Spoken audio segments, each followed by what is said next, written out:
தந்தை, மகன், தூய ஆவியின் பெயராலே ஆமென். ஆண்டவர் உங்களோடு இருப்பாராக, உம் ஆன்மாவோடும் இருப்பாராக. இறையேசுவில் பிரியமுள்ள சகோதர சகோதரிகளே, இந்த புதிய நாளை தந்த இறைவனுக்கு நாம் நெஞ்சார நன்றியையும் வணக்கத்தையும் வாழ்த்துக்களையும் தெரிவித்துக் கொள்வோம்.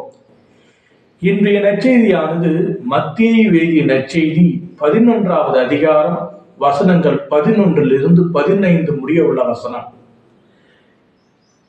மனிதரால் பிறந்தவர்களுள் திருமுழுக்கு யோவானை விட பெரியவர் எவரும் தோன்றியதில்லை என்று இயேசு திருமுழுக்கு யோவானுக்காக சாட்சியம் பகர்கின்றார்.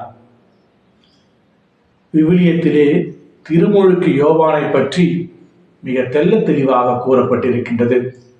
அவர் இயேசுவுக்காக வழியை ஆயத்தமாக்கியவர், இயேசுவை இந்த உலகத்திற்கு சுட்டி காட்டியவர், இயேசுவுக்கு திருமுழுக்கு கொடுத்தவர், உண்மை, நீதி, அன்பு, இரக்கம் போன்றவற்றை மிக கடுமையாக போதித்தவர், தவறு செய்வர்களை சுட்டி காட்டியவர் என்று பல கோணங்கள் அவரை பற்றி விவிலியத்திலே நாம் காண பார்க்கின்றோம்.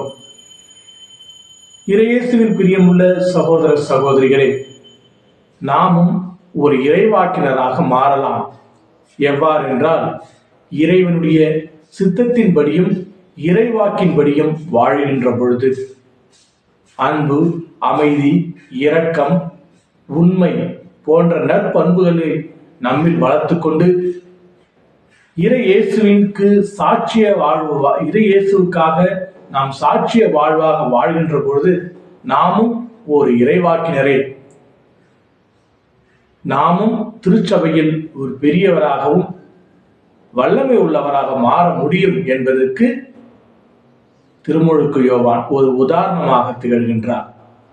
அன்புமிக்க சகோதர சகோதரிகளே, நாம் ஒரு பெரிய திருவிழாவை கொண்டாடப் போகின்றோம். நமக்காக ஒரு மீட்பர் பிறக்கப் போகின்றார். நாம் அந்த மீட்பரின் வருகையை எவ்வாறு தயார் செய்கின்றோம்?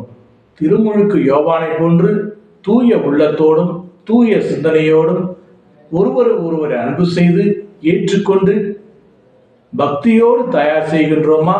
அல்லது வழக்கம் போல இது வருகின்றது, வரட்டும், நான் பார்த்துக் கொள்கின்றேன் என்று கூறிக்கொண்டு நம்முடைய வாழ்வை அதுபோல போகட்டும் என்று வாழ்ந்து கொண்டிருக்கின்றோமா என்று சிந்தித்து பார்க்க வேண்டும்.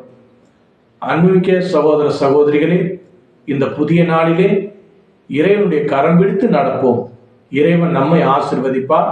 நமக்கு தேவையான அனைத்து ஆசீர்வாதங்களையும் நிறைவாக தருவார் என்ற நம்பிக்கையோடு இறைவனின் பாதம் சரணாகதி அடைவோம்.